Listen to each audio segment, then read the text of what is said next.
Okay, let's do this, train. Let's turn this week around.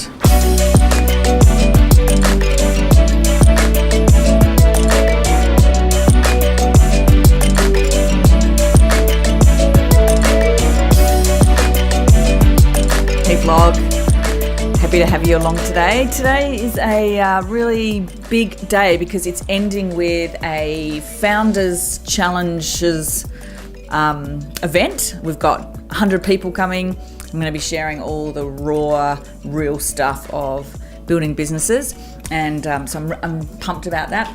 And up until that, we're preparing. We've got CNN coming in and talking about the co-working space I'm in primary, so I'm going to share my experiences of being here, catching up with an Aussie business CEO, see how they're going. We've got another panel next Tuesday night, so we're prepping for that. So you're going to come along and see stuff for today, next week, and it's a bit hectic and I'm feeling a bit frazzled, so you'll get to see it all. Yeah.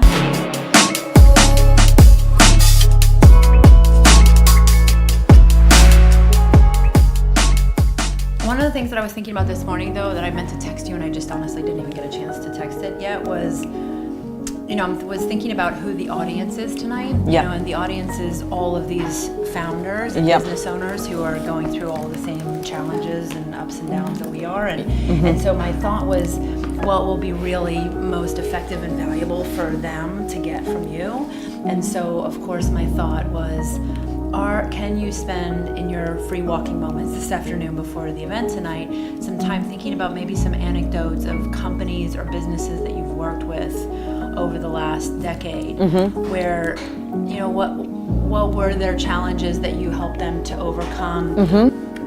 We want to hear the dark stuff, like what were some of the dark things that businesses were dealing with that maybe you helped them to overcome, that will really highlight anecdotes that will be valuable for the audience tonight. Like I'm thinking about a couple that spring to mind in a few different areas. Like I know we've had a lot of clients where their staff have been suicidal, and mental health is a massive issue. And we've raised that as we think we need to talk about that, because the last few panels that I've been on or things we've been at, it's come up and people have been particularly interested in talking about that. Yeah. But then ones where they've had to make mass redundancies and to save their company and to rebuild, which is like incredibly challenging.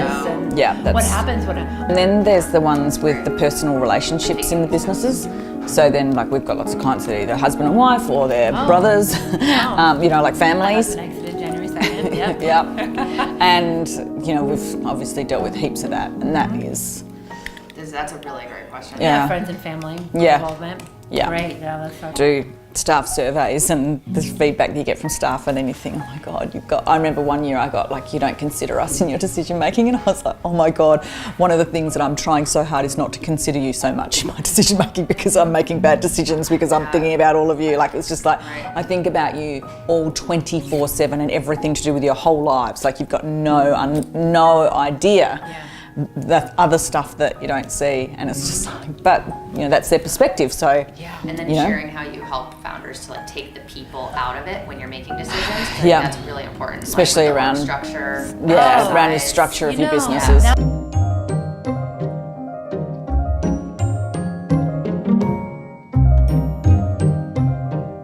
don't like them all going back. I don't like that either.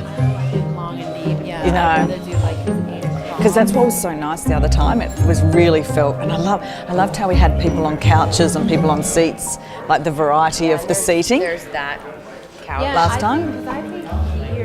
We could even pull the couch out from.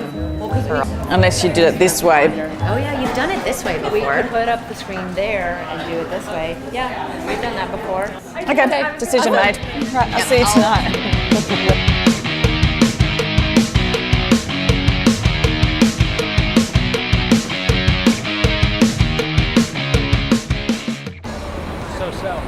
I was going through your Instagram, just going through your posts, and I came across the most recent one about fine tuning. Oh yeah. You want to go a little more about that? Yeah, because one of the things that I've had to do over the last 6 months of being here is keep pivoting and just changing things, like the way I describe the business, or the service, even the services we offer. So it's like, and how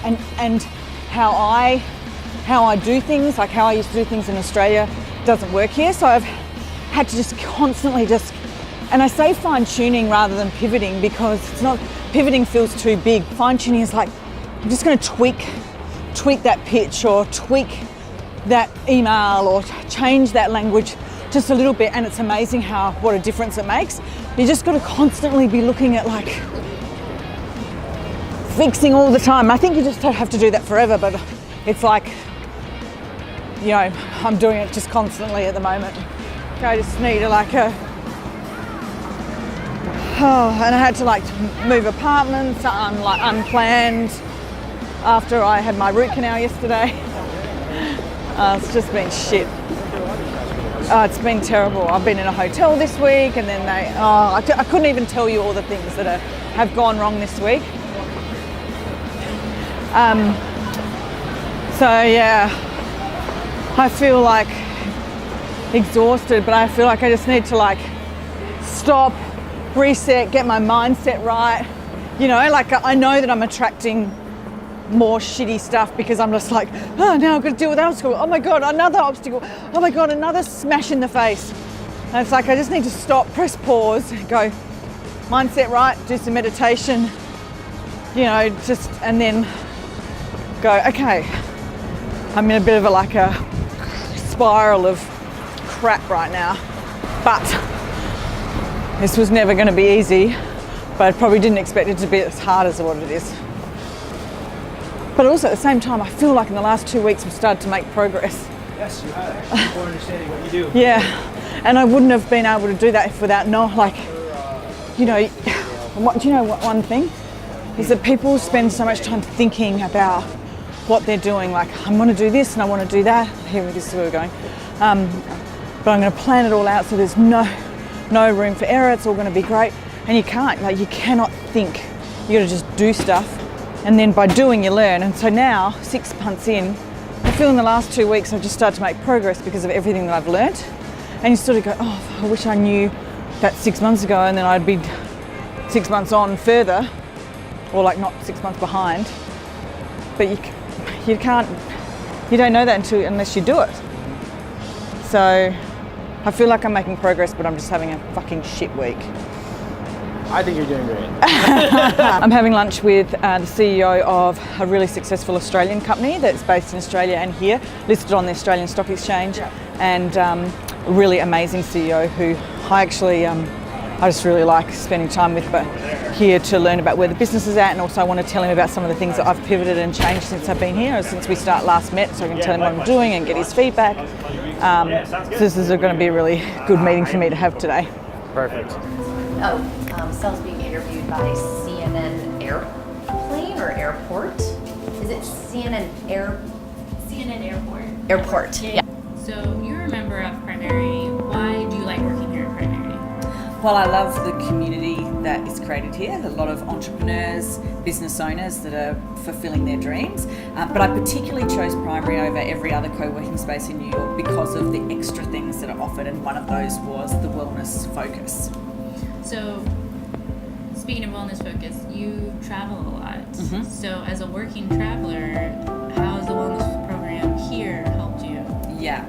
So I travel back and forth from Australia. I live in New York, but I'm always on planes, and it's a long flight. So having a co-working space that provides things such as meditation and yoga and stretch, and also just the healthy health bar that I can go to is great for when I get here after a long flight, because I have to get straight back into work, and that helps me rebalance. So what's your favorite part of the wellness program at Primary? I would have to say it is the 15-minute meditation slots they have throughout the week, because it's one of those things you can just go in and 15 minutes guided meditation, and it's amazing the difference it makes for the rest of your day. So I love the longer classes as well, but that is fantastic. In fact, I think I've asked them to increase them because they're so useful. So besides the wellness program, why do you think Primary is a good option for working travelers working and wanting to save it?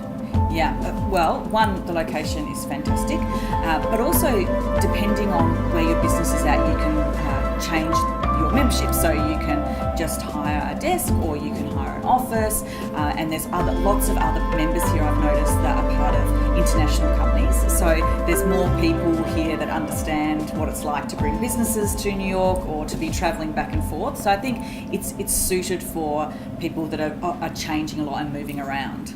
People are all the time interviewing me first. Just finished. Just How are you guys? Nice See you then. See you again. I thought I recognise you now, but look at all the videos. But I really like that concept of bringing in someone who has years and years and years of experience, and also life experience and wisdom, particularly into some of these startups, which they're all very young. And just to look at things from, and I know that the world has changed, but just to give a different perspective, because I actually think that there's a lot of old school business traditions that actually help today's business that our young entrepreneurs don't know anything about. And right, like even companies are changing, like they're not even calling them HR departments because HR.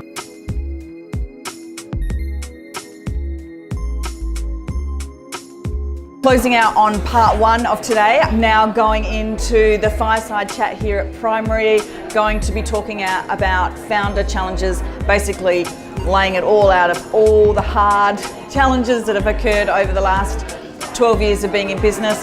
There's some really cool people here, so it's a great opportunity for me to connect with New Yorkers, but I'm going to go and talk. You should come.